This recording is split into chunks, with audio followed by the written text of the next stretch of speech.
सुनो सबका करो मन का। बहुत लोग आपको बहुत सारी चीजें बोलेंगे कि आपके अगर इतने मार्क्स आए हैं तो आप इसको ऊपर कर दो, उसको नीचे कर दो। नहीं, 7वीं 8वीं लिस्ट तक भी बच्चों का जो स्पेशल स्पॉट एलोकेशन राउंड होता है उसमें भी बच्चों का एडमिशन होता है। हर कोर्स में BA honours in multimedia and mass com में भी बहुत लोगों का एडमिशन 6ठी 7वीं लिस्ट में हुआ है।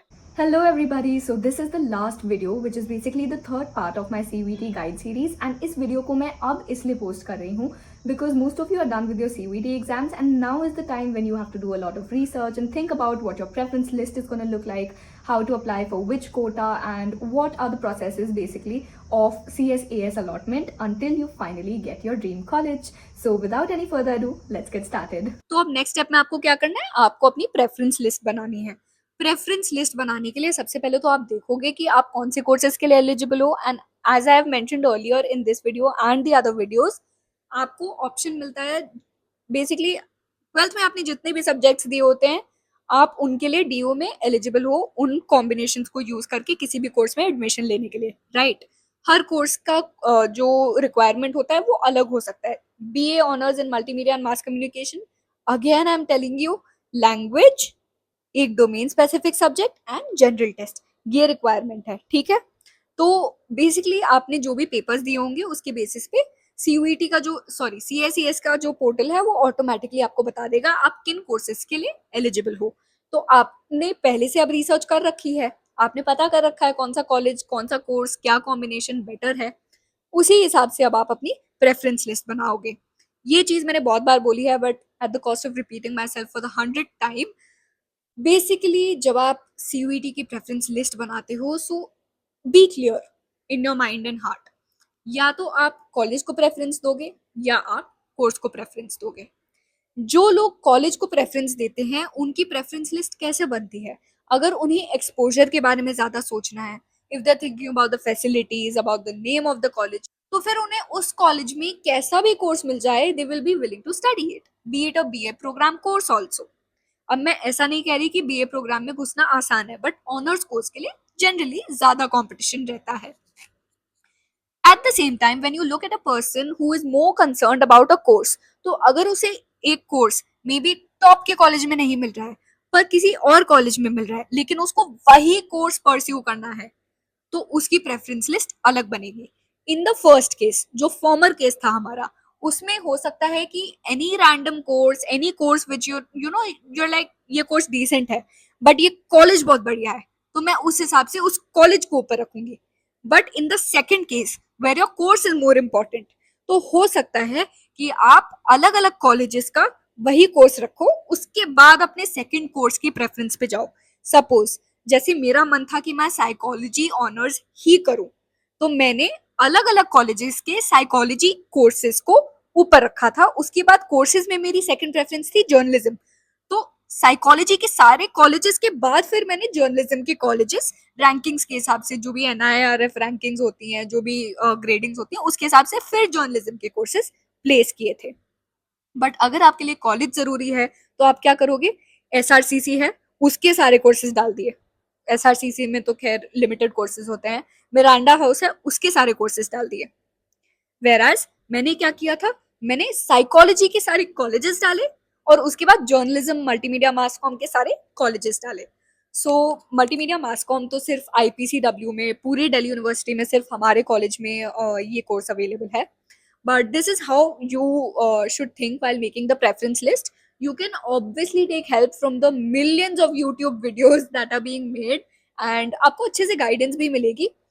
सुनो सबका करो मन का। बहुत लोग आपको बहुत सारी चीजें बोलेंगे कि आपके अगर इतने मार्क्स आए हैं तो आप इसको ऊपर कर दो, उसको नीचे कर दो। नहीं, बी स्मार्ट, बेस्ट कॉलेजेस को ऊपर रखो। देखो क्या होता है कि एक बार आपका जब रिजल्ट आएगा ना, तो उस टाइम पे आप अपग्रेड कर सकते हो लेकिन नीचे नहीं आ सकते हो। अगर मैंने सोच लिया, let's take a new example, अगर मुझे साइकोलॉजी पढ़ना था, मैंने क्या किया अपने प्रेफरेंस लिस्ट में, सोचा कि एलएसआर के लायक तो शायद मेरे मार्क्स नहीं है। इस यूट्यूब वीडियो में बोल रहे हैं मुझे 780 चाहिए थे, 780 तो एलएसआर के हिसाब से मुझे नहीं आए हैं, ये सोचा मैंने। और मैंने क्या किया, मैंने बोला चलो एलएसआर में तो मिलना है नहीं, उसको नीचे कर देती हूँ, किसी और कॉलेज को ऊपर कर देती हूँ। अब पता चला कि ये केस था ही नहीं, लोगों का 760 750 में भी एडमिशन हो रहा है एलएसआर में। तो अब मैं अपग्रेड जरूर कर सकती हूँ उस कॉलेज से, लेकिन नीचे एलएसआर पे नहीं आ पाऊंगी। So this is something you have to keep in mind.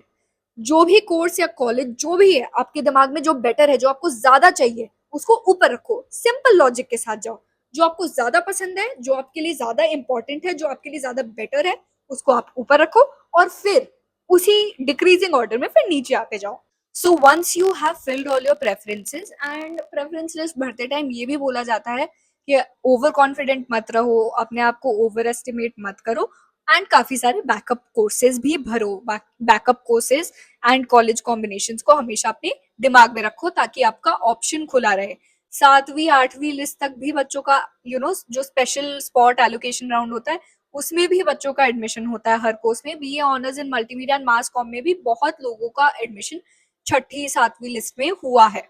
ठीक है, so if a seat goes vacant, basically वो स्पॉट एलोकेशन राउंड में दे दी जाती है।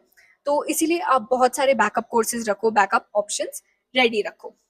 जब एक बार आप अपनी प्रेफरेंस लिस्ट बना लेते हो, इसके बाद आती है simulated ranks. So based on your preference list आपकी कोर्स वाइज रैंक आती है। अब जैसे मैंने बहुत सारे ऑप्शन भरे थे, मैंने लगभग 80 85 कुछ कॉलेजेस एंड कोर्सेज की ऑप्शंस भरे थे, तो प्रेफरेंस लिस्ट में मतलब उनको रखा था। तो मेरा साइकोलॉजी में रैंक आया कि आपकी साइकोलॉजी में अगर आप जाना चाहते हो तो इतनी रैंक है, 800 या 900 कुछ थी। उसके बाद साइकोलॉजी की बात था, जर्नलिज्म के कोर्सेज के लिए आपकी रैंक इतनी है, तो जर्नलिज्म में मेरी अगेन 700 या 800 कुछ थी। Then we come down to the next subject, multimedia and mass com. तो मल्टीमीडिया एंड मास कॉम का मैंने अच्छे से ब्रोशर वगैरह पढ़ा था, वेबसाइट देखी, तो I knew that there are only 60 seats and my rank was 32। तो इस टाइम पे मेरे को स्ट्राइक किया कि हाँ, ये कोर्स मेरे को आसानी से मिल जाएगा अगर ये प्रेफरेंस के ऊपर होगा, है ना, अगर मैं उसको ऊपर रखूंगी तो मुझे मिल जाएगा आसानी से। But then let's talk about the other subjects also. तो ऐसे सारे सब्जेक्ट्स की बीए प्रोग्राम अगर आपने भरा है in a particular combination, HRM plus entrepreneurship, जो भी मतलब बहुत सारे कॉम्बिनेशन होते हैं, तो सबको एक्सप्लोर करना और फिर ही अपनी प्रेफरेंसेस भरना। बट उसमें आपको पता चल जाता है। इसके बाद आपको प्रेफरेंस करेक्शन या फिर प्रेफरेंस चेंज करने का विंडो मिलता है। शॉर्ट विंडो होता है, इसमें आपको सिमुलेटेड रैंक को देख के एक अंदाजा तो लग जाता है कि इस कोर्स में तो मेरा होने का चांस ही नहीं है। अगर आपकी रैंक सपोज 32,000 है किसी चीज में, और उस कॉलेज या कोर्स के मतलब जितने सीट्स हैं वो ही 50 60 है, तो आपको ऑब्वियसली नहीं मिलेगा। उस हिसाब से उस टाइम पे आपको काफी सारे यूट्यूब वीडियोस देखने पड़ेंगे। मैंने भी बहुत यूट्यूब वीडियो देखे थे। मैं क्यों सजेस्ट कर रही हूँ, क्योंकि उस टाइम पे आपको यूट्यूब वीडियोस देख के ही पता चलेगा कि how the others have also performed and what is your likelihood of getting a particular course and college that you desire. अब जैसे मेरी जब सिमुलेटेड रैंक्स आ गई थी, तो ऑफ कोर्स आई न्यू कि आईपीसीडब्ल्यू की BMMC कोर्स में मेरा एडमिशन आसानी से हो सकता है। एंड उस टाइम तक तो yes, I wanted to pursue psychology, इसीलिए जो मेरे 7 टॉप साइकोलॉजी के कॉलेजेस थे मैंने उनको ऊपर छोड़ा। उसके बाद मेरी प्रेफरेंस लिस्ट में मेरी journalism and multimedia and mass com का कॉलेज था। तो ये सारे जितने भी कॉलेजेस थे, they were also arranged in order of which college is better, which has more infrastructure and stuff. But simulated ranks जब तक आई थी, तब तक मैंने आईपीसीडब्ल्यू के BMMC कोर्स के बारे में बहुत सारी चीजें और भी नई नई जानी थी कि what are the courses that they offer. Courses as in जो डिसिप्लिन स्पेसिफिक कोर्सेज होते हैं, once you come to college, तो आपको क्या क्या सब्जेक्ट या फिर क्या क्या पेपर्स पढ़ाए जाएंगे थ्रू द कोर्स ऑफ 3 या फिर 4 ईयर्स। एनईपी के अंदर मतलब 3/4 ईयर्स का ऑप्शन है, आप 2 साल करके भी छोड़ सकते हो, 1 साल करके भी छोड़ सकते हो, but I think this is content for another video. So let's focus on CUET and CSAS portal right now. तो उस टाइम पे मुझे ये कोर्स बाकी कोर्सेज से ज्यादा लुक्रेटिव लगा था, इसीलिए मैंने इसको जर्नलिज्म के कोर्सेज के ऊपर प्लेस कर दिया था।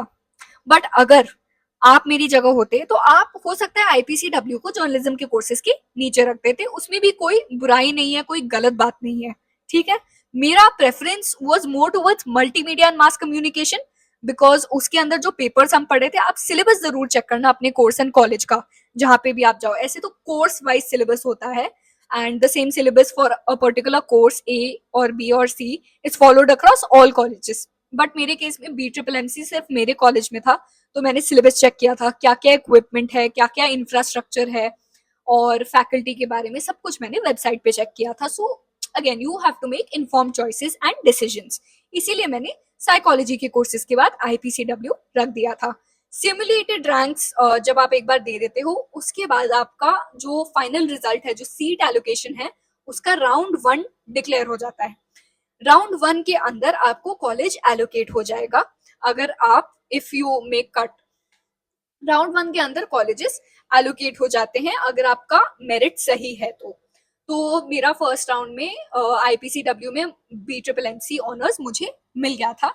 एंड उसके बाद आपको सीट फ्रीज करनी होती है या फिर आप अपग्रेड भी कर सकते हो। एंड मैंने अपग्रेड का बटन जरूर दबाया था, बट एडमिशन लेने के लिए किसी भी कॉलेज में एक पर्टिकुलर टाइम विंडो के अंदर आपको उस कॉलेज की फी भरनी होती है। अब क्या होता है, काफी लोग फी नहीं भरते हैं और सोचते हैं कि उनका कॉलेज अपग्रेड हो जाएगा, पर ऐसा नहीं है। ऐसा मत सोचो कि अगर मुझे एक कोर्स मिल गया है, मुझे इससे ज्यादा कोई और कोर्स चाहिए था, शायद मुझे अपग्रेड होने के बाद मिल सकता है, इसलिए मैंने अपग्रेड दबा दिया, बट इस कोर्स की फी नहीं भरी है। अगर मैं फी नहीं भरूंगी और उस सीट को एक्सेप्ट नहीं करूंगी, accepting the allocated seat is very important. अगर मैंने एक्सेप्ट नहीं किया तो मैं लाइन से बाहर हो जाऊंगी and I will have to like apply through spot admission या फिर कुछ, which is very messy. So you have to be very careful and आपको अपनी फी भरनी है। सपोज अब मेरे कोर्स की फी थी अराउंड 1,29,000 समथिंग, तो मैंने ये फी भर दी। बट इसके बाद अगर मेरा साइकोलॉजी के किसी कोर्स में एडमिशन हो जाता जहाँ पे फी वाज 20,000 या 30,000 फॉर एन एंटायर ईयर या फिर सेमेस्टर वाइज जो भी होती है, अगर ईयर के हिसाब से फी देनी है एंड दैट इज 30,000, तो जिस अकाउंट से मैंने पे किया था उसमें मैंने 1,30,000 पे किया था, तो 30,000 रह जाते उस कॉलेज के अकाउंट में चले जाते और 1,00,000 मुझे रिफंड हो जाते। तो इस चीज में सोचना ही नहीं है, जो भी सीट मिली है आपको सबसे पहले उसको एक्सेप्ट करना है, otherwise you will be out of the race. उस एक बार आप एक्सेप्ट कर लो, उसके बाद आपको अपग्रेड करना है, फ्रीज करना है, वो आपकी चॉइस है, ठीक है। फिर सेकंड लिस्ट आती है। सेकंड लिस्ट में हो सकता है आपका अपग्रेड हो सकता है ना हो। तो मेरा अपग्रेड नहीं हुआ था, मैंने आई थिंक तब तक भी फ्रीज नहीं दबाया था क्योंकि मैं थर्ड लिस्ट का भी वेट कर रही थी। जितने भी कोटाज होते हैं या फिर आपका कोई भी एक्स्ट्रा सर्टिफिकेट लगता है जिसकी वजह से आपको प्रेफरेंस दी जाएगी एडमिशन के लिए दिल्ली यूनिवर्सिटी के through, B it your SC ST OBC category, EWS category, तो इनके अलॉटमेंट थर्ड लिस्ट में होते हैं। हो सकता है ये प्रोविजन अब चेंज हो गया हो, तो आप एक बार जरूर चेक कर लेना, बट हमारे टाइम पे थर्ड लिस्ट में इन सारी चीजों के बारे में पता चलता था कि आपका एडमिशन किस कॉलेज में हुआ है। तो despite of me belonging to the CWS category, मतलब मेरा जो कोर्स एलोकेशन हुआ था थर्ड राउंड में, it was my 82nd preference. So वो किसी यूज की नहीं थी, इसलिए मैंने उस सीट को एक्सेप्ट नहीं किया। तो आज के लिए बस इतना ही। This was my entire CUET experience right from when I had generated my admit card to the third allocation list. Third allocation list of course जैसा कि मैंने बताया, I did not accept the college क्योंकि वो मेरी 72nd या फिर 82nd preference थी, whereas the college that I got on merit through general category without any quota was multimedia and mass communication in IP college, and this course in college combination was my 8th preference, so of course this was better for me. If you want like technical information कि आपको एक बार seat allocate हो जाती है तो आप उसको कैसे एक्सेप्ट करते हो, कैसे वो अप्रूव होती है सीट, आपके डॉक्यूमेंट्स चेक होते हैं, वेरिफिकेशन होता है डॉक्यूमेंट्स का, तो वो आपको स्टेटस अप्रूवल मिल गया है आपके डिपार्टमेंट के कन्वीनर से, प्रिंसिपल का आपको अप्रूवल मिल गया है, फिर आपको फी पे करने का ऑप्शन कब आएगा, इन सब की डिटेल्स मैंने लास्ट ईयर एक वीडियो बनाया था और वो मैं डिस्क्रिप्शन बॉक्स में डाल दूंगी, तो वो वीडियो बहुत यूजफुल है, आप उसको जरूर रेफर कीजिएगा। Thank you so much for watching. I hope this series helps not just the 2025 CUET or DU aspirants, but also people who are going to be appearing for this exam in the coming years, especially those who aim for courses like BGMC or Bachelor's in Multimedia and Mass Communication. Best of luck to you, and I'll see you in the next video.